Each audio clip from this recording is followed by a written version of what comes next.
નમો અરિયંતાણમ, નમો સિદ્ધાણમ, નમો આયર્યાણમ, નમો ઉજ્જાયણમ, નમો લોય સવ્વસાહૂણમ.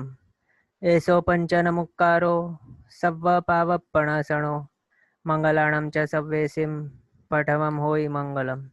મંગલમ ભગવાન વીરો મંગલમ ગૌતમ પ્રભુ મંગલમ સ્થૂલિભદ્રાદ્યા જૈનો ધર્મોસ્તુ મંગલમ. અજ્ઞાનતિમિરાંધાનાં જ્ઞાનાંજનશલાકયા નેત્રમુન્મીલિતમ યેન તસ્મૈ શ્રી ગુરવે નમઃ.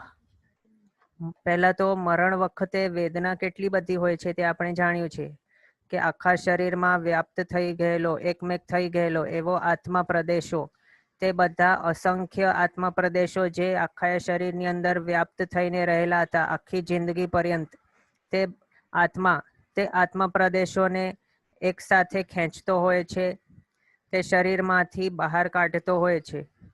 અને તે સંહરણને કારણે આપણને મરણ વખતે અતિશય વેદના થતી હોય છે. આવી અતિશય વેદનાની અંદર આપણા મનની સમાધિ એટલે કે આત્ર રૌદ્ર ધ્યાન ન કરીએ, હાય હોય આકુળતા વ્યાકુળતા ન કરીએ, તેને આપણે સમાધિ તરીકે કહીએ છીએ. તો એવા ટાઈપના જે સમાધિ રહે આપણા માનસિક રીતે અને આત્માની અંદર, તે માટે અહીંયા આપણે કહીએ છીએ કે સમાધિ મરણની વિશેષતા તે માટે છે કે જ્યારે આપણો મનુષ્યનો આયુષ્ય કેવો છે, ક્યારે પણ આપણા હમણાંનો જે આયુષ્ય છે તેનો કોઈ ભરોસો નથી, અને આપણને તે પણ ખબર નથી કે ક્યારે આપણું આયુષ્ય કમ્પ્લીટ થવાનું છે. આપણે તેટલા મહાન એવા જ્ઞાની પણ નથી, અથવા તો બીજા પણ કોઈ એવા જ્ઞાની ભગવંતો આપણી પાસે નથી હમણાં હાજર કે જેઓ કહી શકે પોતાના જ્ઞાનમાં કે આપનું આયુષ્ય આટલા વર્ષ પૂરતું છે. અને પછી આપણે નિશ્ચિંત થઈને બેસી જઈએ કે આટલા ટાઈમ પછી હવે મારો આયુષ્ય કર્મનો બંધ થશે. જેમ શાસ્ત્રની અંદર શાસ્ત્રકાર ભગવંતોએ કહેલું છે કે મનુષ્યનો આયુષ્ય વાંથડ ભાગ બાકી હોય ત્યારે મનુષ્યનો આયુષ્યનો બંધ થતો હોય છે. તો તે પ્રમાણે જો આપણને હમણાં એમ ખબર હોય કે આપણો આયુષ્ય આટલા ટાઈમનું છે, તો પછી અને ત્યારે વાંથડ આયુષ્ય જ્યારે બાકી હશે તે ત્યારે મારું આયુષ્ય કર્મનો બંધ થશે, તો હવે હું નિરાંતે જે જોઈએ તેમ આમ તેમ મારા જે ભૌતિક સુખો છે તેના આનંદમાં લેપાઈને રહું, અને પછી જ્યારે વાંથડ ભાગ બાકી રહેશે અને જ્યારે આયુષ્ય કર્મનો બંધ થવાનો આવશે તો ત્યારે હું ધર્મ આરાધના સ્ટાર્ટ કરી દઈશ. હમણાં શી જરૂર છે આ બધું કરવાની? તો આપણને તો તે ખબર જ નથી કે ક્યારે આપણો આયુષ્ય કર્મ તે બંધાશે. તો તે માટે આપણને ક્યારે પણ આ રીતે નિશ્ચિંત થઈને ન બેસી રહેવું. આપણે હમણાં પણ જોઈએ છીએ કેટલા જણ તો ગર્ભમાં જ મરી જાય છે, કેટલાકનું આયુષ્ય તો જન્મતી વખતે કમ્પ્લીટ થઈ જાય, કેટલા 2, 4, 5 વર્ષે, 10 વર્ષે, નાનપણમાં યુવાવસ્થામાં કેટલાક આમ જ તેઓના આયુષ્ય કમ્પ્લીટ થઈ જાય છે. તો આપણે એમ કેવી રીતે આપણે અપેક્ષા રાખી શકીએ કે હું તો 100 વર્ષ જીવીશ, 110 વર્ષ જીવીશ? આવી અપેક્ષા આપણે કઈ રીતે રાખી શકીએ? એટલે શાસ્ત્રકાર ભગવાન તો આપણને કહે છે કે મરણને માટે હંમેશા તૈયાર રહેવું. ક્યારે પણ આપણો મરણ આવી શકે છે. દેવતાઓનો આયુષ્ય એવો હોય છે અને નારકોનો એવું આયુષ્ય હોય છે કે તેઓનો જે આયુષ્ય તેઓને મળેલું છે તેઓ કમ્પ્લીટ તે ભોગવે જ, પણ તે આયુષ્ય તેઓ નાનું કરી શકતા નથી. દેવોને જો જોઈએ તો તેઓ પોતાનું આયુષ્ય લંબાવી નથી શકતા, અને જે એવા નોકર જાતના દેવો છે તેઓને જો આમ લાગે કે મને આ નોકરી પણ નથી ફાવતું અને હું મારું આયુષ્ય અહીંયા ટૂંકાવી દઈને આગળ બીજા ભાવમાં ચાલ્યો જાઉં, તો તેઓ આ પ્રમાણે તેઓ આયુષ્ય પોતાનું ટૂંકાવી શકતા નથી. અને તેઓને માટે રૂલ પણ કેવો છે કે તેઓનું આયુષ્ય 6 મહિના બાકી હોય તેઓના જિંદગીના, તો ત્યારે તેઓનું આયુષ્ય નેક્સ્ટ ભાવનો બંધાય છે. એટલે દેવોને તો ત્યારે જો તેઓ ઉપયોગમાં હોય અને ઉપયોગ રાખે તો તેઓને આમ ખબર પડી શકે છે કે તેઓનું આયુષ્ય હવે 1 વર્ષનું બાકી છે અથવા તો 6 મહિનાનું બાકી છે. આ પ્રમાણે જો તેઓ ઉપયોગ મૂકે પોતાના અવધિ જ્ઞાન કે વિભંગ જ્ઞાનનો, તો પછી તેઓને આમ ખબર પણ પડી શકે છે. પણ નોર્મલી જે વિભંગ જ્ઞાની એવા જે ભૌતિક સુખોમાં લીન થયેલા એવા દેવતાઓ છે, તે ઉપયોગ મૂકી શકતા નથી. તેઓ ભૌતિક સુખોની અંદર એટલા રાચ્યા માચ્યા હોય છે કે પછી તેઓને ખબર જ ન પડે કે ક્યારે તેઓના આયુષ્ય, એટલું બધું મોટું આયુષ્ય, જે સમજો 10,000 વર્ષથી સ્ટાર્ટ થઈને આગળ કેટલા સાગરોપમો સુધી હોય છે, 31 સાગરોપમ સુધી નવગ્રહ વેકનું કહેલું છે. એટલે તેટલા બધા મોટા આયુષ્ય વાળા જે દેવો છે તે બધાનું આયુષ્ય એમ કહી શકાય કે એક પલક ઝપકાવી તેટલામાં તેઓનું આયુષ્ય કમ્પ્લીટ થઈ ગયું. આમ પણ એક અપેક્ષાએ કહી શકાય. કારણ શું? કેટલાક દેવતાઓ એવા હોય છે કે તેઓ નાટકોમાં એટલા રાચ્યા માચ્યા હોય કે તે પછી તેઓને ખબર જ ન પડે કે સમય કેવી રીતે પસાર થઈ ગયો. ટાઈમ, આટલા બધા વર્ષો, સાગરોપમો આમ જ વ્યતીત થઈ ગયા, અસંખ્યાતા વર્ષો કમ્પ્લીટ થઈ ગયા, તે પછી તેઓને ખબર જ ન પડે. એટલે પછી શું થાય છે? હવે દેવતા પોતાનું અવધિ જ્ઞાન અથવા તો વિભંગ જ્ઞાનનો ઉપયોગ મૂકવા દ્વારા પોતાના આયુષ્યનો જાણ કરે તો પછી તેઓને ખબર પડી શકે છે કે તેઓનું આયુષ્ય હવે 6 મહિનાનું બાકી છે.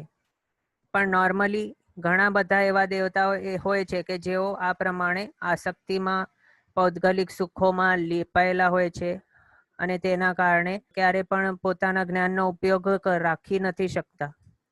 પણ ક્યારે તેઓને ખબર પડે છે કે 6 મહિના કમ્પ્લીટ હવે બાકી છે અને આગલા ભાવનો હવે આયુષ્ય બંધાઈ ગયું, અને જ્યારે તેઓની દેહની કાંતિ ઓછી થવા લાગે તો ત્યારે તેઓ પછી આમ કરીને જુએ કે આ મારી દેહની કાંતિ શા માટે ઓછી થઈ રહી છે, મારા ગળામાં રહેલી માળા શા માટે કરમાઈ રહી છે.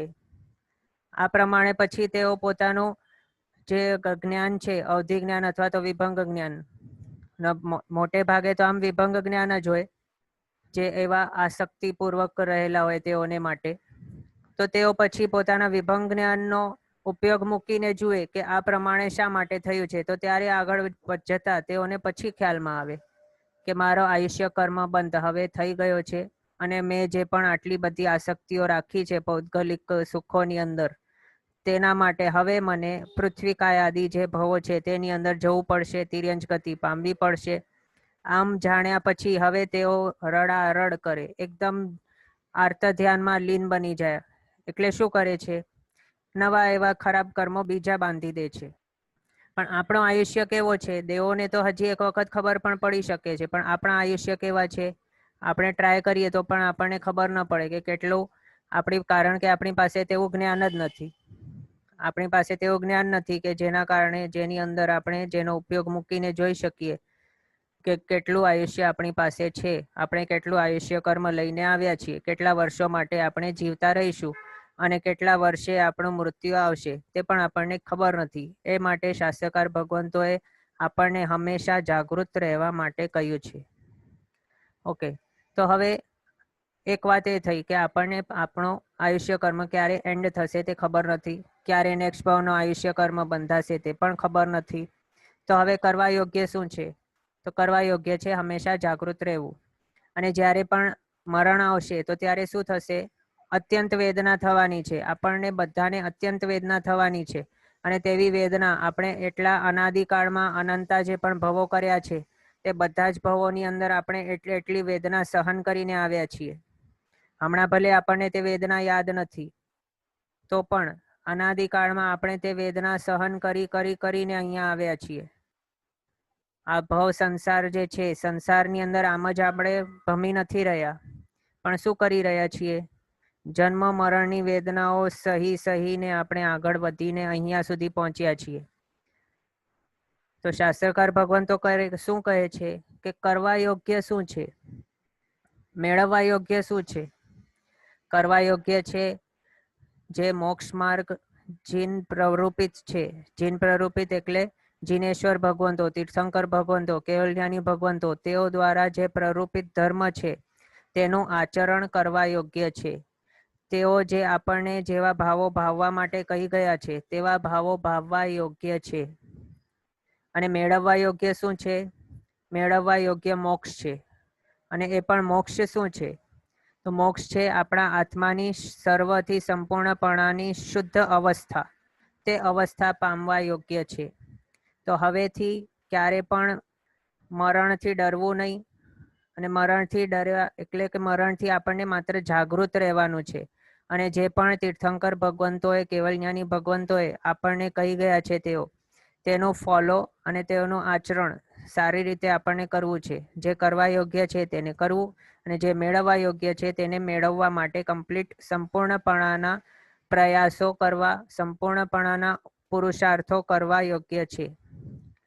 ઓકે, તો આવા જે મરણ વખતની અત્યંત એવી વેદના આવવાની છે આપણને, તે વેદનાની અંદર આપણા માનસિક સંતુલનને કેવી રીતે જાળવાઈને રાખવું, કેવી રીતે આપણે આર્ત ધ્યાન, રૌદ્ર ધ્યાનથી દૂર રહી શકીએ, તે આપણે આની અંદર જોઈશું. હા, તો અહીંયા એક વાત આ નીકળી છે, તો તેનાથી એક એમ સમજીએ કે આપણને ઘણી વખત એમ વિચાર આવતો હશે કે આટલા બધા, આપણે કહીએ છીએ, શાસ્ત્રકાર ભગવંતો પણ કહે છે કે આટલા બધા અનાદિકાળમાં આપણે આટલા ભવો કરીને આવ્યા, તો પછી આટલા ભવોનું જે પણ થયું હતું, આગલા ભવમાં મને જે ભવ મળ્યું હતું, જે ગતિ મળેલ હતી, તે હમણાં આ ભવની અંદર મને યાદ શા માટે નથી? તેથી આગળનો ભવ મને શા માટે યાદ નથી? આગળના આટલા જો અનાદિ ભવો મેં કરી આવ્યો છું હું, તો પછી મને આ બધા ભવો યાદ શા માટે નથી? તો તે માટે શાસ્ત્રકાર ભગવંતો કહે છે કે જન્મ મરણની વેદના એટલી અતિશય હોય છે કે જેના કારણે સ્મૃતિ ભ્રંશ થઈ જાય છે. એટલે કે પછી પાછળા ભવનો જે આયુષ્ય છે તે આપણને યાદ નથી હોતું. જે ભવ, જે ગતિ આપણે કરીને આવ્યા છીએ તે પછી આપણને યાદ નથી રહેતી. એક્ઝામ્પલ, કોઈક એવા તીવ્ર, સમજો કે કોઈક એવો તીવ્ર જ્વર થયો હોય કે માનસિક મન ઉપર, એટલે કે બ્રેન ઉપર તે તાવ પહોંચી ગયો હોય, તો પછી સ્મૃતિ ભ્રંશ આ ભવમાં પણ થઈ શકે છે.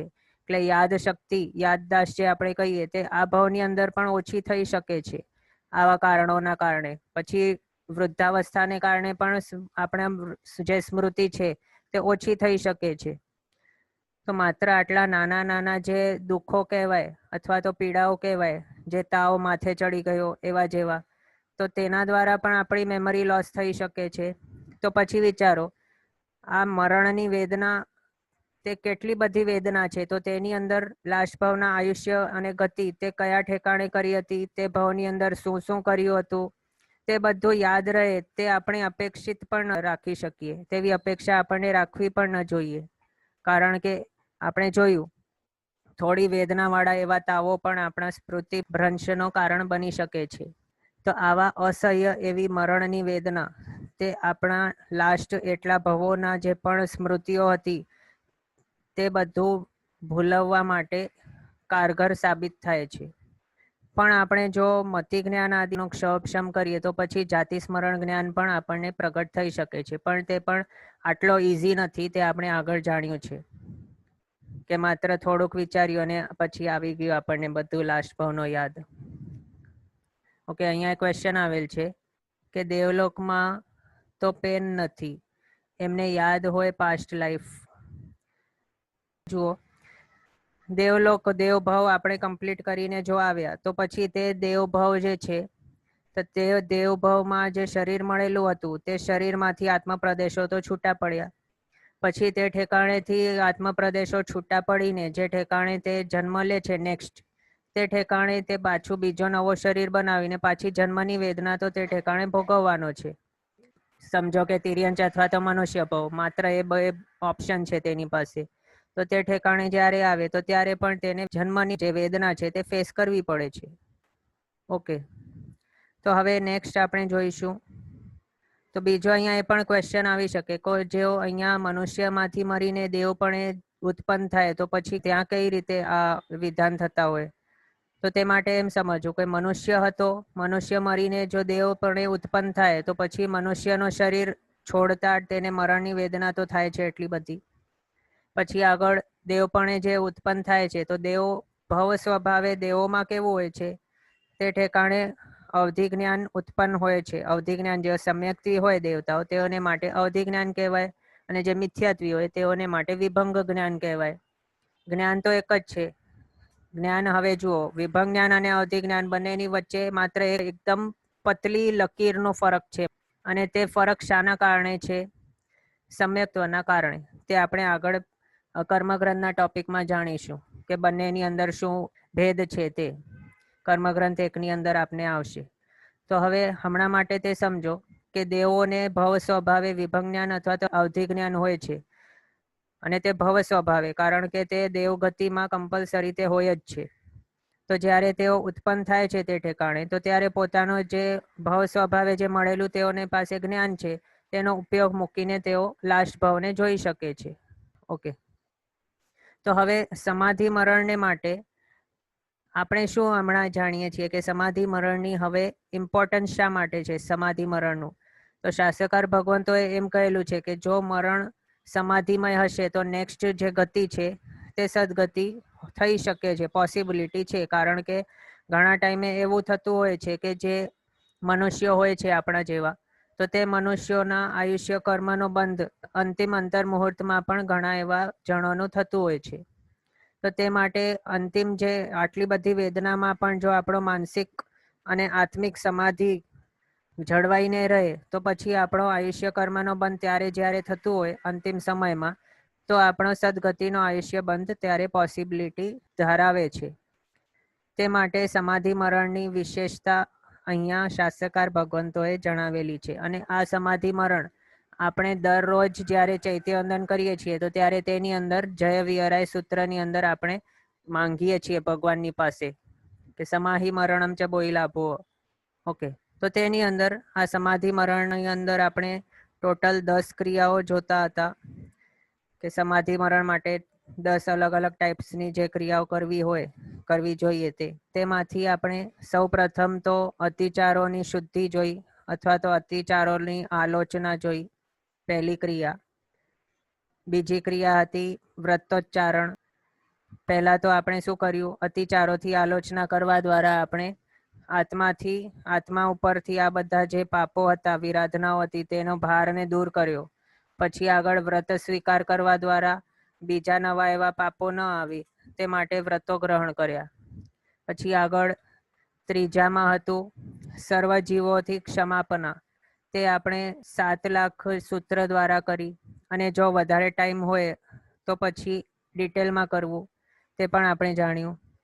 તેનાથી પછી ચોથાની અંદર આપણે જોયું કે 18 પાપસ્થાનકોને ઓસીરાવવું, એટલે કે જે 18 ટાઈપ્સના સ્થાનો છે જેને સેવવા દ્વારા પાપ ઉપર્જિત થાય છે, પાપોપર્જન જેનાથી થાય છે, એવા 18 પાપસ્થાનકોને આપણે ઓસીરાવી દીધા અથવા તો ત્યાગ કરી દીધા ચોથા ક્રિયાની અંદર. પછી 5વા ક્રિયા આપણે જોતા હતા, તેની અંદર શું આવે છે, 4 શરણાનો સ્વીકાર. તો 4 શરણા તે કયા શરણા?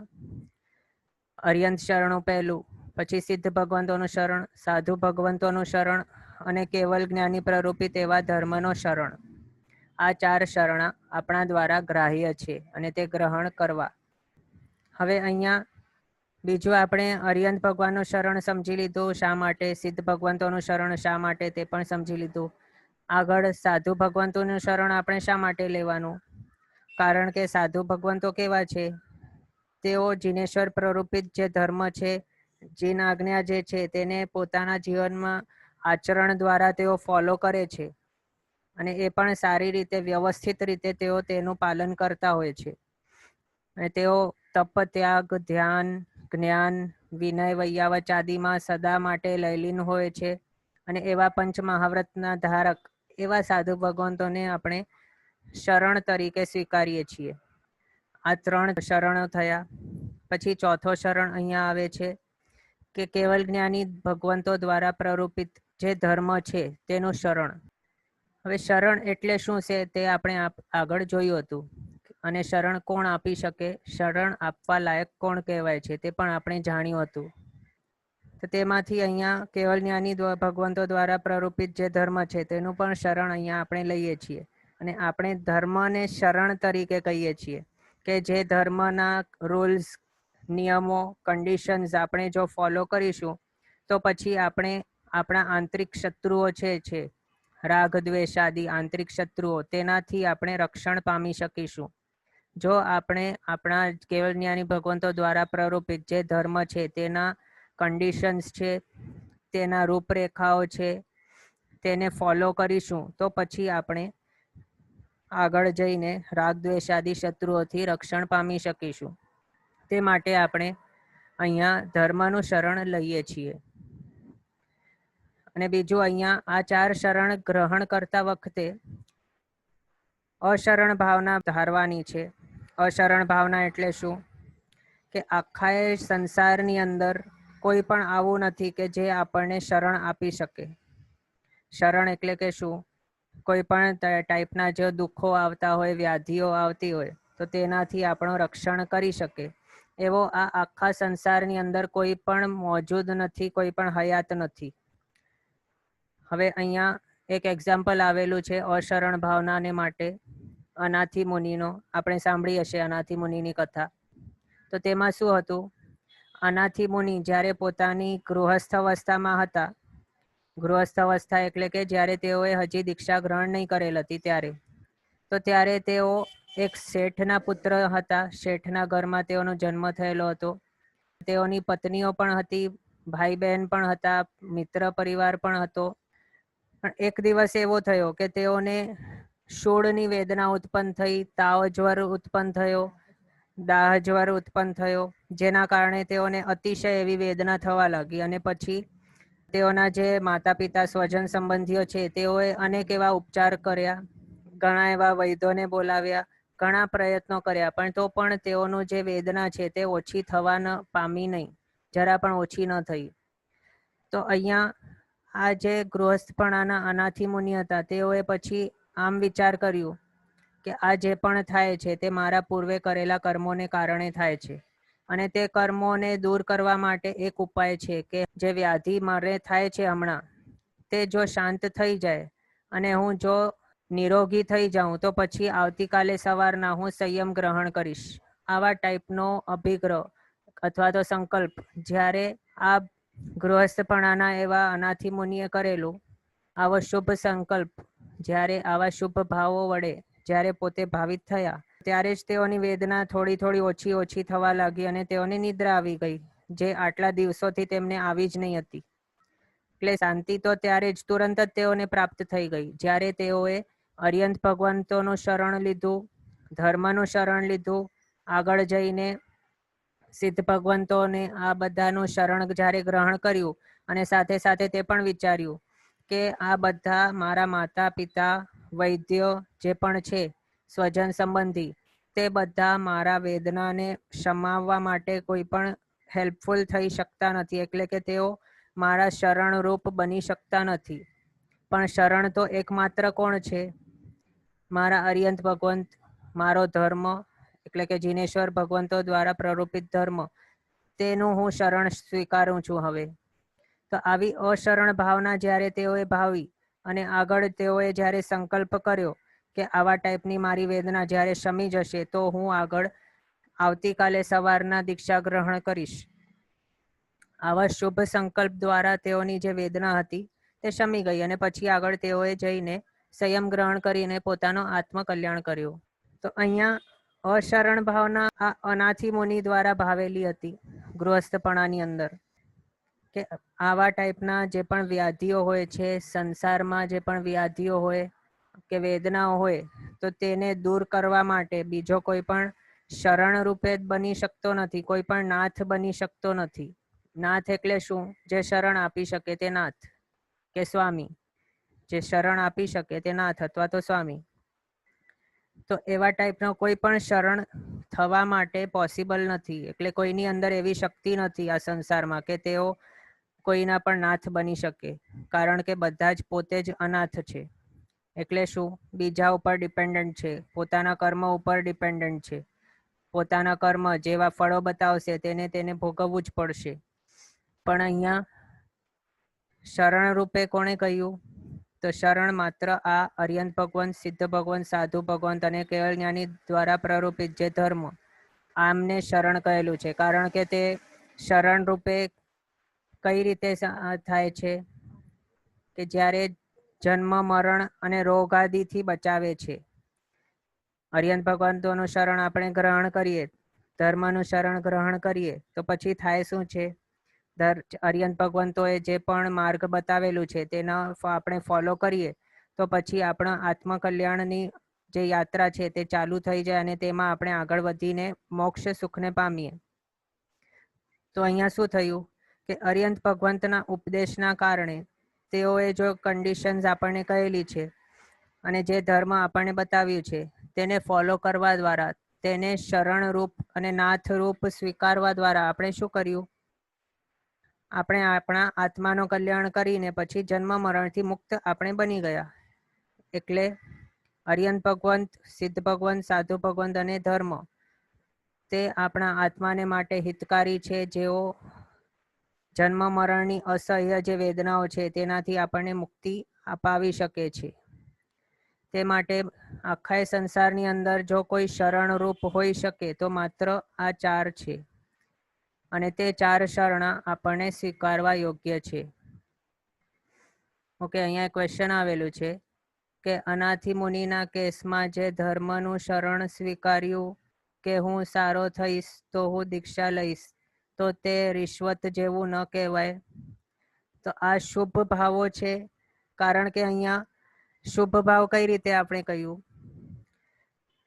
કે આખા જે પણ સંસારની અંદર આટલા બધા જે પણ પાપો અને જે પણ દુઃખ અહીંયા હું ભોગવું છું તે શા માટે ભોગવવા માટે મળ્યું? કારણ કે મેં અનાચરણ આગળ કરેલ હતા. અનાચરણ કરવા દ્વારા, દુષ્કૃત્યો કરવા દ્વારા એવા પાપ કર્મ બંધ કર્યા હતા કે જેના કારણે મને આવા ટાઈપના જન્મ મરણ, વ્યાધિ, રોગ આદિ જે પણ જે દુઃખો છે તેને ફેસ કરવું પડે છે. તો હવે હું સર્વવીરતી એટલે શું? સર્વ સાવધ્ય વ્યાપારનો ત્યાગ. તો સર્વવીરતીમાં આવે શું છે? 6 કાય જીવોની રક્ષા. તો તે 6 કાય જીવોની રક્ષા, પછી સર્વ સાવધ્ય વ્યાપારનો ત્યાગ, આ તો શુભ ધ્યાન છે અને તે શુભ પ્રવૃત્તિ તો કરવા યોગ્ય છે. આ શુભ સંકલ્પ છે કે મને જો આવા ટાઈપની વેદનાઓ બધી ચાલી જશે તો હું આગળ જઈને ધર્મ આરાધના સારી રીતે કરીને આગળ મોક્ષ સુખને પામવા માટે પ્રવૃત્ત થઈશ. એટલે કે અરિયંત ભગવંતોનું પણ ઉપદેશ એ જ છે કે આ પ્રમાણે કરવું કે બધા જ 6 કાય જીવોની રક્ષાને માટે સર્વવીરતી ધર્મ સ્વીકારવું અને આગળ તે તો બીજાને માટે, પણ પોતાના આત્મામાં માટે શું? પોતાના આત્માને માટે આત્મિક જે વિકાસ છે તેની અંદર આગળ વધીને પછી મોક્ષ સુખને પામવું, એવા ડબલ ઉદ્દેશો હોય છે અરિયંત ભગવંતોના. એટલે પછી શું? સમજો કે આપણો એક જીવ સમજો કે સર્વવીરતી ગ્રહણ કરીને આગળ તેનો શ્રેષ્ઠ એવો પાલન કરવા દ્વારા પરંપરાએ આપણો જીવ મોક્ષ સુખને પામ્યો. તો પછી હવે શું થાય છે? આપણો જીવ એટલે કે સિદ્ધ ભગવંત જો આપણે બની ગયા પછી તો સિદ્ધ ભગવંતોના આત્મા પછી ક્યારે પણ સંસારની અંદર આવવાના નથી અને બીજા કોઈ પણ જીવોને તેઓ કોઈ પણ પ્રકારે હિંસા કરવાના નથી. ન તો તેઓ શ્વાસ લેવાના છે કે જેના કારણે વાયુકાય જીવોની હિંસા થાય, ન તો તેઓ આહાર લેશે કે જેના દ્વારા બીજા જીવોની હિંસા થાય, એકેન્દ્રિયાદિ જીવોની. તો એવા ટાઈપના જે પણ સિદ્ધ ભગવંત થઈ જાય છે તો તે હવે અનંત કાળમને માટે બીજા કોઈ પણ જીવોને કોઈ પણ પ્રકારે ક્ષતિ, હાનિ કે હિંસા કરવાના નથી. એટલે શું થયું અહીંયા? માત્ર જો આપણે આપણા પોતાના આત્માનો હિત ઈચ્છીએ અને આપણા પોતાના આત્માની સિદ્ધિ કે મુક્તિને માટે પ્રવૃત્તિ કરીએ તો તેની અંદર પરમાર્થ આવી જાય છે. પરમાર્થ એટલે શું?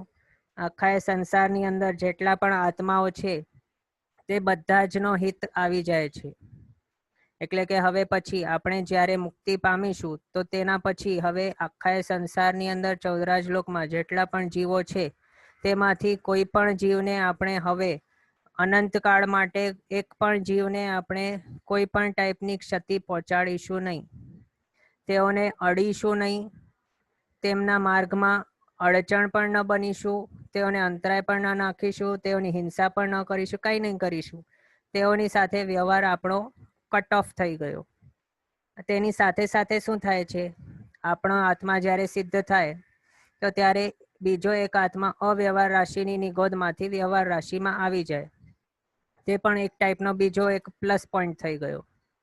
એટલે અરિયંત ભગવંતોને અહીંયા જે પણ આપણે કહ્યું કે આવા ટાઈપનો શુભ સંકલ્પ તેને રિશ્વત શું ન કહેવાય? તો ના, એ રિશ્વત ન કહેવાય, કારણ કે તે શુભ સંકલ્પ છે અને તેની અંદર પરમાર્થ રહેલો છે. અને બીજું એ પણ તીર્થંકર ભગવંતોએ પોતે પણ પોતાના આગલા 3જા ભાવની અંદર શું ભાવના ભાવેલ હતી કે જો મારું ચાલે તો. મારું ચાલે તો એટલે શું? મને જો એવી શક્તિ મળે તો હું શું કરીશ?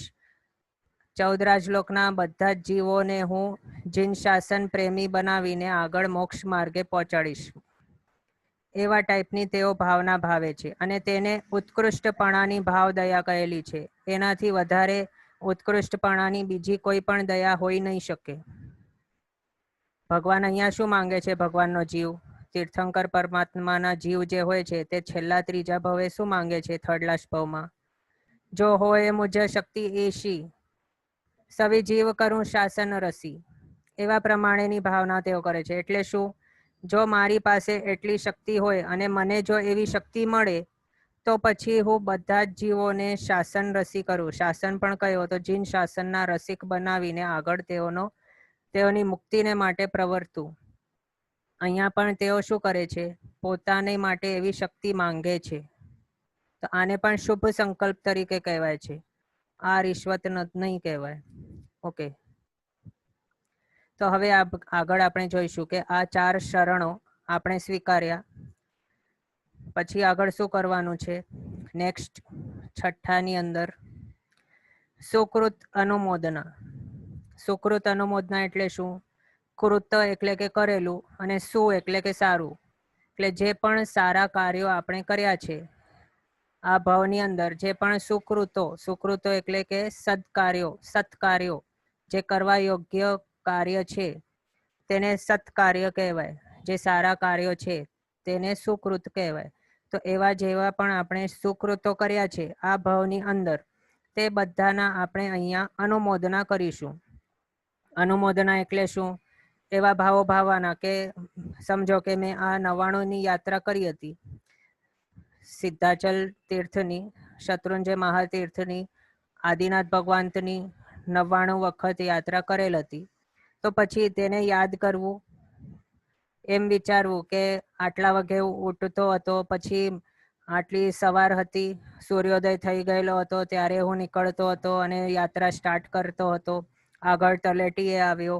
આવા ટાઈપના ભાવો તે પ્રમાણે ભાવ્યા. હવે પછી આગળ જે તીર્થભૂમિના માંથી અનંતા જે સિદ્ધ ભગવંતો થઈ ગયેલા છે તેવી શ્રેષ્ઠ તીર્થભૂમિની સ્પર્શના મારા એવા ભારેકર્મી જીવને મળી, તે કે મારું કેટલું બધું પુણ્યોદય કહેવાય. અને આગળ આવા ટાઈપના પછી આગળ જતા ઉપર જે પ્રમાણે આપણે જતા હતા તે બધું, એટલે એક ટાઈપની ભાવયાત્રા કરી લેવી તે ઠેકાણે. અને તેની સાથે એ પણ સાથે સમજવું, વિચારવું કે મને તીર્થંકર ભગવંત, મારા અર્યંત ભગવંતના પ્રભાવના કારણે, તેઓની કૃપાને કારણે મને આટલી જે શક્તિ જે મળેલ હતી તેને સદુપયોગ કરવા દ્વારા, મને જે વીર્ય મળ્યો હતો તેનો સદુપયોગ કરવા દ્વારા મારા ભગવંતની 99 વખત મેં યાત્રા કરી, તો તે કેટલું સારું. એટલે કે મારા ભગવંતને મને આટલી શક્તિ આપી કે તેઓના આટલી વખત મેં યાત્રા કરી શક્યો. પણ એમ ન કહેવું કે મેં આમ કર્યું, એમ કહેવું કે ભગવંતે આ રીતે કરાવ્યું. એટલે તેઓની કૃપાના કારણે આ રીતે થઈ શક્યો. આ પ્રમાણે વિચારો. હવે બીજું પણ કોઈક ઠેકાણે સમજો કે આપણે જૈન મંદિરને એટલે કે દેરાસરને બંધાવવા માટે કોઈક હેલ્પફુલ બન્યા આપણે, એટલે કે કંઈક ઠેકાણે જો આવી સ્કીમ હોય, અથવા તો દેવદ્રવ્ય, અથવા તો જૈન દેરાસર અથવા ઉપાશ્રય બંધાવવા માટે જે ફંડ હોય તો તેની અંદર આપણે પૈસા જે લખાવ્યા હોય, તો પછી તેના વિશે પણ એમ વિચારવું કે આ ઉપાશ્રય, આ ઠેકાણે ઉપાશ્રય બંધાવવાનો હતો, ભગવંતે કહેલું છે કે યથાશક્તિ આપણને દાન આપવા યોગ્ય છે. તો તે માટે તે પ્રમાણે મેં મારી શક્તિ મુજબ જેટલા પણ શક્તિ મારી હતી તેટલા મુજબ મેં પૈસા તે ઉપાશ્રયના બંધન કાર્યમાં લગાવ્યા હતા. તો હવે જે ઉપાશ્રય હવે બંધાઈ ગયો છે તેની અંદર સર્વવીરતીધર એવા કેટલા બધા સાધક, એવા સાધુ ભગવંતો, સાધ્વીજી ભગવંતો આવશે. તેઓની ધર્મ આરાધના કેટલી સરસ ચાલતી હશે. હું તો રહી ગયો, મને તો સર્વવીરતી ધર્મ મળી ન શક્યો. પણ હવે આ જે પણ સાધુ સાધ્વીજી ભગવંતો તે ઠેકાણે પોતાના સંયમ યાત્રા સરસ રીતે પાલન કરશે. પોતાના જે દિનચર્યા છે તેની અંદર જે પ્રમાણેના જે ક્રિયાઓ, જે વિધિઓ, જે પ્રમાણેના ભાવો કહેલા છે તે બધા તેઓ તે ઠેકાણે તે ઉપાશ્રયની અંદર તે પ્રમાણે ભાવિત થઈને તે પ્રમાણેની ક્રિયાઓ વગેરે કરશે. આગળ જઈને જે બીજા પણ શ્રાવક શ્રાવિકાઓ છે તે પણ તે ઠેકાણે આવીને પૌષધ આરાધના વગેરે કરશે. અને આગળ તેઓ કેટલા આગળ વધશે, તેઓની આત્માના જે વિકાસ છે તેની અંદર ગતિ કેટલી બધી મળી જશે. તો તેનો એક થોડોક મને તેની અનુમોદના રૂપે મને એક થોડો તેઓનો અંશ તરીકે લાભ મળી શકે તો બસ સારું. હું તો ધન્ય થઈ ગયો કે આટલા સરસ એવા કાર્ય માટે મને થોડોક એવો લાભ મળ્યો. અને એ પણ એમ સાથે સાથે એ પણ વિચારવાનું કે જે પણ લક્ષ્મી કે ધન સંપત્તિ મળેલી છે તે મારી નથી, પણ શું છે, ભગવંતે આપેલું. ત્વદીયમ તુભ્યમ સમર્પયામી. આ પ્રમાણે એટલે શું, આપના દ્વારે આપેલો હતો તે મેં આપને પરત આપ્યો છે. તો અહીંયા આપણને એમ વિચારવાનું કે ભગવંત દ્વારા અપાયેલો એવો જે સંપત્તિ છે, પૈસા છે, ભગવંતના કારણે આપણને મળેલી છે. ભગવંતના કારણે એટલે શું, ભગવાન તો આવીને આપને આપવાના નથી પૈસા. તો ભગવાનના કારણે મળી છે એટલે શું કે આગળ જે ભાવ હતા, લાસ્ટ ભાવ, તેની અંદર જે પણ તીર્થંકર ભગવંતોએ પ્રરૂપિત ધર્મ છે તેનું આચરણ આપણે કર્યું હતું. તેના કારણે જે પુણ્યો આપણે બાંધ્યા હતા તે પુણ્યનો અહીંયા આપણો ઉદય થયેલો છે. તેના કારણે હવે આપણને આ સંપત્તિ મળેલી છે. તો ઇનડિરેક્ટલી આ સંપત્તિ જે છે તે ભગવંતે જ આપણને આપેલી છે. તે માટે આપણે એમ કહીએ છીએ કે ત્વદીયમ તુભ્યમ સમર્પયામી. એટલે આવા રીતના ભાવો જો આપણે ભાવીશું તો પછી આપણને પ્રાઉડ ફિલિંગ નહીં થશે કે મેં આટલા પૈસા વાપર્યા, મેં મારા હાથે આટલા પૈસા તે ઠેકાણે આપ્યા, મારા પૈસા આપ્યા. પણ અહીંયા કેવા ભાવો ભાવવાના કે આપે જે મને આપેલું હતું તે જ માત્ર હું આપને રિટર્ન આપું છું. અહીંયા એક ક્વેશ્ચન આવેલું છે કે આવું વિચારીએ તો આપણને પ્રાઉડ થઈ જાય ને.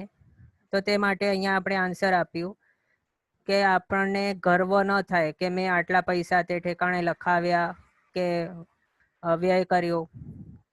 તે માટે આપણને એવા ટાઈપની ભાવના ભાવવી કે ભગવાન આપે મને જે આપ્યો હતો તે જ મેં આપને રિટર્ન આપ્યો છે, પણ આમાં મારું કંઈ નથી.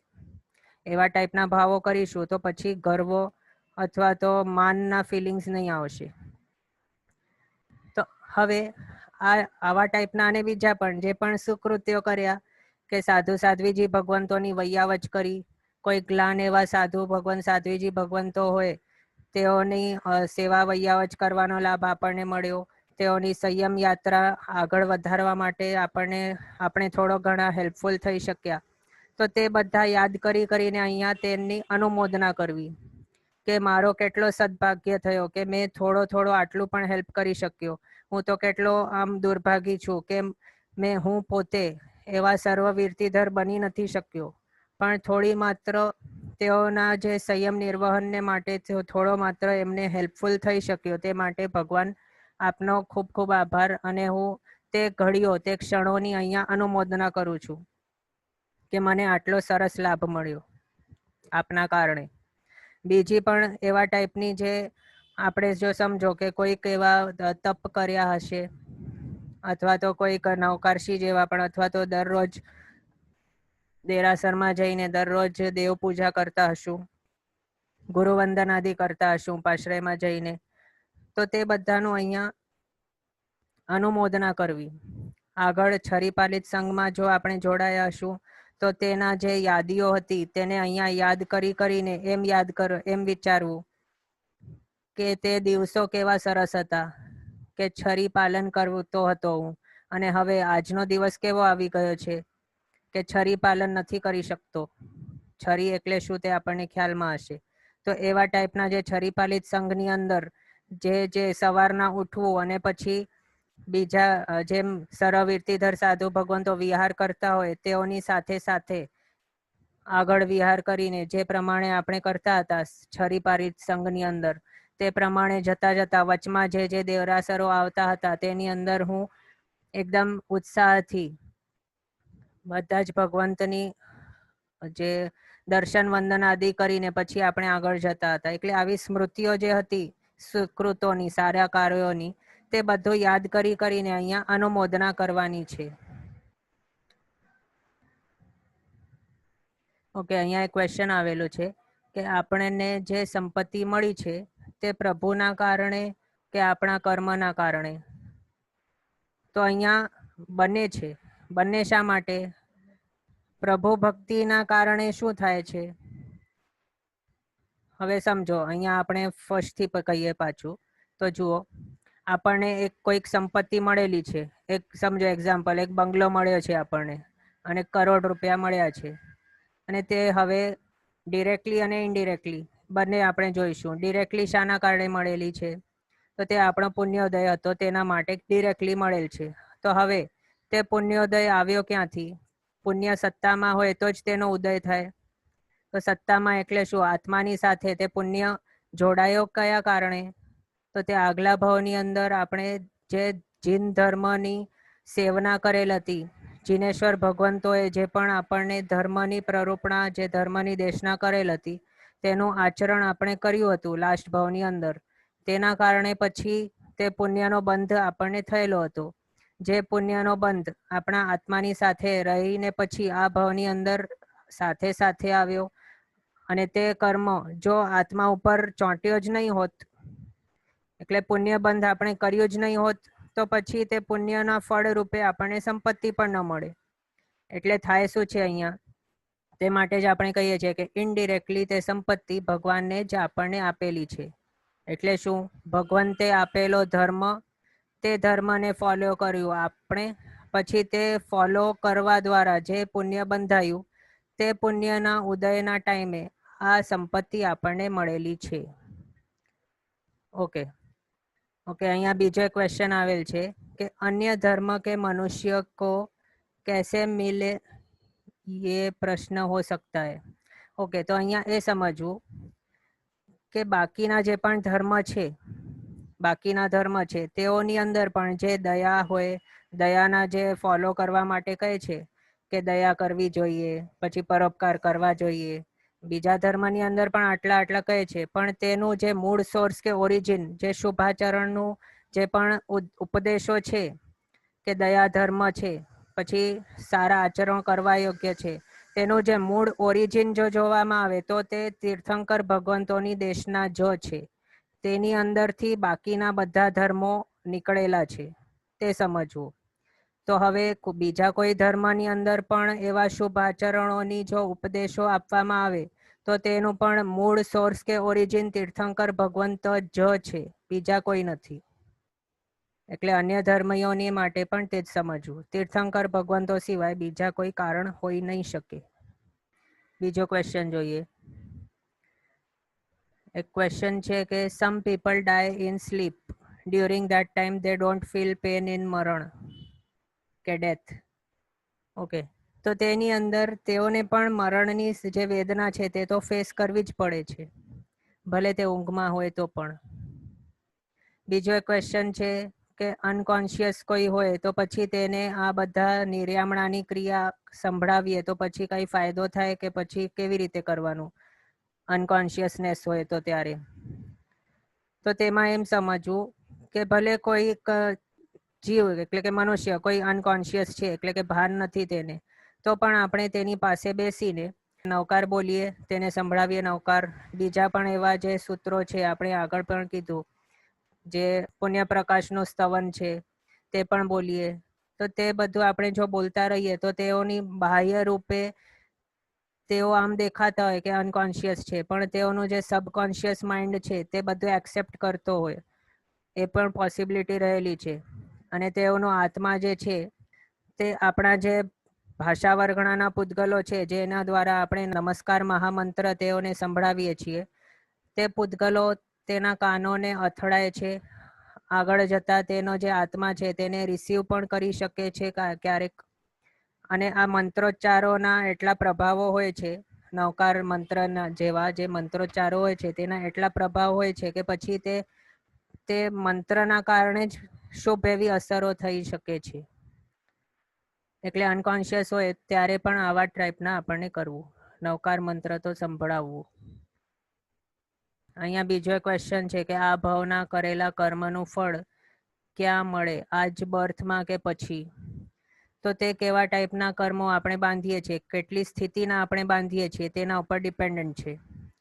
કેટલી સ્થિતિના એટલે કે આત્મા ઉપર તે કર્મ એક વખત બંધાઈ ગયો તો પછી હવે કેટલા ટાઈમ માટે આત્માની સાથે જોઈન્ટ રહેશે, આત્મા ઉપર કેટલા સમય સુધી રહેશે, તેને આપણે સ્થિતિ કહીએ છીએ.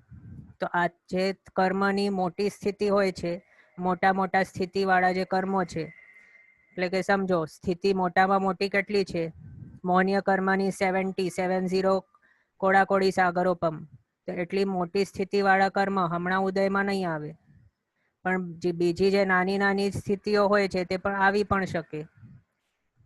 એટલે આવું કોઈ રૂલ નથી કે આ ભાવમાં કરેલા કર્મ આ ભાવમાં જ ઉદયમાં આવે. ઓકે, બીજો એક ક્વેશ્ચન છે, મનુષ્ય સમકિતની હાજરીમાં દેવનું આયુષ્ય બાંધે તો પછી દેવ ભાવમાં સમકિત પૂરા ભાવમાં ટકે જ ને? તો ના, આવો કોઈ રૂલ નથી. સમકિત પણ 3 ટાઈપ્સના અને 5 ટાઈપ્સના પણ છે સમ્યક્ત્વ. સમ્યક્ત્વ જો ક્ષાયિક હોય તો પછી તે ફોરએવર રહે, જ્યાં સુધી આપણે સિદ્ધ ન બનીએ ત્યાં સુધી જે રહે તે છે ક્ષાયિક સમ્યક્ત્વ, કે જે ક્ષાયિક સમ્યક્ત્વ હવે આ ભાવમાં મળ્યો અને આગળ લાસ્ટ સિદ્ધ અવસ્થામાં પણ જે હશે ફોરએવર માટે તે છે ક્ષાયિક સમ્યક્ત્વ. બીજો આવે છે ક્ષાયોપશમિક સમ્યક્ત્વ. તો તે ક્ષાયોપશમ સમ્યક્ત્વ કેવો હોય, આવ્યા પછી જઈ પણ શકે છે, અસંખ્ય વખત એવું થઈ શકે છે, એક વખત આવી જાય પછી ચાલ્યો જાય, આ પ્રમાણે. બીજો છે ઉપશમ સમકિત. તો તે ઉપશમ સમકિતનો કાળ અંતર્મુહૂર્ત પ્રમાણ છે. ઉપશમ સમકિત એક વખત આવે તો પછી તે ચાલ્યો જાય એવું હોય છે. એટલે ઉપશમ સમકિત ઘણા ટાઈમ માટે ટકી શકે નહીં એવું હોય છે. પણ તે એમ પણ હોય છે કે ઉપશમ સમ્યક્ત્વથી કોઈક જીવ ક્ષયોપશમિક સમ્યક્ત્વ પામે અથવા તો મિથ્યાત્વને પણ પામી શકે છે, તે સમજવું. હવે આની અંદર આપણે ડિટેલમાં કર્મગ્રંથના ક્લાસમાં જોઈશું. બીજું એ સમજવાનું કે એક ક્વેશ્ચન આવેલું હતું કે પદ્મનાભ પ્રભુ છે તેઓની પાસે આપણે જન્મ થાય આપણો તે શા માટે નથી માંગતા, પણ સિમંદર સ્વામી પાસે શા માટે માંગીએ છીએ? પદ્મનાભ સ્વામી આપણે ત્યાં થવાના છે તો તેઓના જ કાળની અંદર આપણે જન્મ જોઈએ એવું આપણે શા માટે નથી માંગતા? તો તેમાં એમ સમજવું કે જો પદ્મનાભ સ્વામી પાસે આપણો જન્મ આપણે ઈચ્છીએ નેક્સ્ટ જન્મ, તો આપણું આયુષ્ય પહેલા તો છે કેટલું? 70, 80, 100 વર્ષ, 110 વર્ષ કે 120, એનાથી વધારે હોઈ શકે? 120 પણ બહુ એક્ઝેજરેટ કરીને કહી દીધું. તો હવે પદ્મનાભ સ્વામી ક્યારે થવાના છે? લગભગ સમજો ને કેટલાક 21,000 યર્સમાંથી 18,000 યર્સનો આ 5મો આરો લગભગ બાકી છે. પછી 6ઠ્ઠો આરો આવશે 21,000 વર્ષ. પછી આગળ ઉત્સર પીઢીનો પહેલો આરો હજી 21,000 વર્ષનો. પછી બીજો આરો પણ હજી 21,000 વર્ષનો. અને ત્યારે પછી એટલે સમજો લગભગ છે ને 81,000 લગભગ 81 કે 82,000 એટલા વર્ષ પછી પદ્મનાભ સ્વામીનો જન્મ થવાનો છે. તો હવે તેટલા ટાઈમ માટે આપણે શું કરીએ? આપણો આયુષ્ય કેવો છે? હમણાંનો આપણો આયુષ્ય કેટલા ટાઈમનો છે? 100 વર્ષનું હોઈ શકે. તો બાકીના અહીંયા વચમાં જે 84 કે 82,000 વર્ષ છે તેમાં આપણે શું કરીશું? હમણાંથી કરીને ત્યાર સુધી 82,000 યર્સથી જે સમયગાળો છે તેની અંદર કરવાનું શું આપણને? આટલો ટાઈમ વેસ્ટ શા માટે કરવું છે? તે માટે આપણે કહીએ છીએ કે હમણાં આ ભાવ કમ્પ્લીટ કર્યા પછી ડાયરેક્ટ અમને તે ઠેકાણે સિમંદર સ્વામી પાસે મહાવિદ્ય ક્ષેત્રની અંદર ડાયરેક્ટ જવાનું છે. તો આટલા 82,000 યર્સ જેટલું મોટું જે સમયગાળો આપણો વેસ્ટ ન થાય. અને જો આમ વિચારીએ કે આટલા સમયગાળામાં મને દેવભાવ મળી જાય તો પછી આ કેવું થયું? ગરલ ક્રિયા જેવી રીતે થયું. ગરલ ક્રિયા એટલે શું? ગરલ ક્રિયા કેવું છે? સ્લો પોઈઝન છે. તે શું કરે છે? જો આપણે દેવભાવ માંગીએ હમણાં કે મને હવે નેક્સ્ટ ભાવમાં એક દેવભાવ મળી જાય તો હું જરાક સુખ સંપત્તિ ભોગવી લઉં અને પછી તેના નેક્સ્ટ ભાવની અંદર પદ્મનાભ સ્વામી જ્યારે થશે અહીંયા તો ત્યારે હું એમની પાસે દીક્ષા ગ્રહણ કરીને કેવલ જ્ઞાનને પ્રાપ્ત કરી લઈશ. તો આ દેવભાવ જો આપણે માંગીએ આ ટાઈપનો તો તે સારું ન કહેવાય. કારણ શું? દેવભાવમાં શું છે? અવિરતિનો નિકાચિતપણેનો ઉદય છે. તો આપણે દેવભાવ માંગીએ તેનો ઇનડિરેક્ટ મિનિંગ શું થયું? કે આપણે અવિરતિ માંગી. અવિરતિ માંગવા યોગ્ય નથી. અવિરતિ એટલે શું? અવિરતિ એટલે પાપોથી વિરમવાનું નથી, જેમાં તે અવિરતિ. વિરતિ એટલે કે વિરમવું. વિરમવું એટલે કે પચખાણ વગેરે લેવા. તો દેવોને કેવું હોય છે? તેઓને અપ્રત્યાખ્યાન્ય કશાયનો કમ્પલસરી આ પ્રમાણે ઉદય હોય છે. નિકાચિતપણાનો ઉદય હોય છે તેઓને. અપ્રત્યાખ્યાન્ય કશાય કે જેઓના કારણે તેઓ કોઈ પણ જાતના પચખાણો લઈ શકતા નથી. નાનું પણ નવખારસી જેવું પણ પચખાણ તેઓ લઈ શકતા નથી. કોઈ પણ ટાઈપના તપ પણ તેઓ કરી શકતા નથી. તો સર્વવીરતી તો ઘણું મોટું એવો પચખાણ છે. તેઓ તો તે લઈ જ શકે નહીં. તો જો આપણે દેવભાવની માંગણી કરીએ તો તે ઇનડિરેક્ટલી આપણે અવિરતિની માંગણી કરી તેવું કહેવાય. અને ક્યારે પણ કોઈ પણ મહારાજ સાહેબ, ગુરુ ભગવાન તો આવી રીતે કહેતા નથી કે હવે મને નેક્સ્ટ ભાવ દેવપણાનું જોઈએ. આપણે બધા જ મહારાજ સાહેબ દ્વારા શું સાંભળ્યું છે? બધા જ એમ કહેતા હોય કે હવે નેક્સ્ટ ભાવની અંદર આપણને સિમંદર સ્વામી પાસે મહાદેવ ક્ષેત્રની અંદર જઈને ત્યાં ઠેકાણે જન્મ લઈને 8 વર્ષની ઉંમરમાં મને સર્વવીરતી મળે. પહેલા તો પારણાની અંદર જ નવકાર સંભળાય. આગળ જઈને 8 વર્ષની ઉંમરમાં દેશના સાંભળીને સંયમ ગ્રહણ કરીને પછી કેવળ જ્ઞાન પ્રાપ્ત કરીને પછી નિર્વાણ મળે. આવા ટાઈપના જ માંગણીઓ કરાતી હોય છે. ગુરુ ભગવંતો દ્વારા પણ તેઓ આમ નથી માંગતા કે મને હવે નેક્સ્ટ ભાવ દેવભાવ મળી જાય અને પછી પદ્મનાભ સ્વામી પાસે જન્મું. તો આ બધું કેવું થયું? 84,000નો જે સમયગાળો છે તે સમયગાળો વેસ્ટ કરી દીધો આપણે. તે પ્રમાણે કહેવાય. હવે જો સમજો, આપણે માંગીએ કે મને દેવભાવ મળે તો તે અવિરતિની ડિરેક્ટલી માંગણી થઈ જાય. ઇનડિરેક્ટ કે ડિરેક્ટ જે પણ કહો, તે અવિરતિની માંગણી થઈ જાય. પણ આપણને કેવું છે? સર્વવીરતીધર બનીને પછી મોક્ષ પામવા યોગ્ય છે. તો સર્વવીરતીથી ડિરેક્ટલી એકદમ ઓપોઝિટ છે આ અવિરતિ. તો અવિરતિથી મોક્ષ મળી શકે નહીં. વીરતીના માર્ગે આપણે આગળ જશું તો જ પછી આપણે આગળ જઈને મોક્ષ પ્રાપ્ત કરી શકીશું. અને જો સમજો કે બાય મિસ્ટેક આવા ટાઈપની માંગણી કરી લીધી દેવભાવની, તો પછી દેવભાવ પામ્યા પછી તે ઠેકાણે અપ્સરાઓ દેવીઓમાં જો લેપાઈ ગયા તો પછી દુર્ગતિની પરંપરા ચાલુ. પછી તો પદ્મનાભ સ્વામી પાસે આવવાનું પણ મન ન થાય. અને તે ઠેકાણે પછી જન્મવું તે પણ પછી આગળ દુષ્કર થઈ જાય. તે સમજવું. હવે દેવીઓની અંદર લેપાઈ ગયા. હમણાં જો સમજો, અહીંયા તો મનુષ્યની રૂપી જે લેડીઝો છે, સ્ત્રીઓ છે, તેની અંદર પણ આપણે ઇઝીલી લેપાઈ જઈએ છીએ. તો પછી તે દેવતાઈ જે રૂપો હોય છે તેમાં ઇઝીલી લેપાઈ ન જઈએ તેવું આપણે કઈ રીતે કહી શકીએ કે આપણો જે ચિત્ત છે તે ઠેકાણે સ્થિર રહેશે? તો તે માટે ક્યારે પણ અહીંયા દેવભાવની માંગણી ન કરવી. અને દેવભાવનું આયુષ્ય છે, અહીંયા ક્વેશ્ચન આવેલું હતું કે મનુષ્ય સંકિતની હાજરીમાં દેવનું આયુષ્ય બાંધે તો પછી દેવભાવમાં સંકિત પૂરા ભાવમાં ટકે જ ને? તો આવું કંઈ જરૂરી નથી. કારણ કે આપણે જોયું કે ક્ષયક્ષમિક સમ્યક તો કેવું હોય છે? એક વખત આવે પછી ચાલ્યો પણ જઈ શકે છે. અને તે આખા ભાવની અંદર અસંખ્ય વખત પણ થઈ શકે છે. એટલે આવું કોઈક નિયમ નથી કે ક્ષયક્ષમિક સમ્યક તો ફોરએવર રહે. પણ એકમાત્ર ક્ષાયિક સમ્યક તો એવું છે કે જે એક વખત આવ્યા પછી ક્યારેય જાય નહીં. તે સમજવું. એટલે કે મોક્ષ ફળની માંગણી કરવી અને તેની સાથે સાથે એકદમ ફાસ્ટ એવો મોક્ષ થઈ શકે તેવી માંગણી કરવી. એટલે ક્યારે પણ મહાદેવ ક્ષેત્રની અંદર જન્મ મળે તે માંગવું. બીજો અહીંયા ક્વેશ્ચન છે કે સમ્યક દર્શનની હાજરીમાં દેવનું આયુષ્ય જ બાંધાય છે, તો સમ્યક દર્શન માંગવાનું કે મહાદેવમાં જન્મ? તો અહીંયા આપણને સમ્યક દર્શનની માંગણી કરવાની છે. અને છે પણ કે નથી તે આપણને ખબર નથી, પણ માંગણી તો સમ્યક દર્શન સહિતની કરવાની છે. સમ્યક દર્શન આપણને જોઈએ છે અને તે સમ્યક દર્શન આપણને આગળ મોક્ષ માર્ગની અંદર આગળ પ્રવૃત્ત કરવા જે કારણરૂપ બનશે.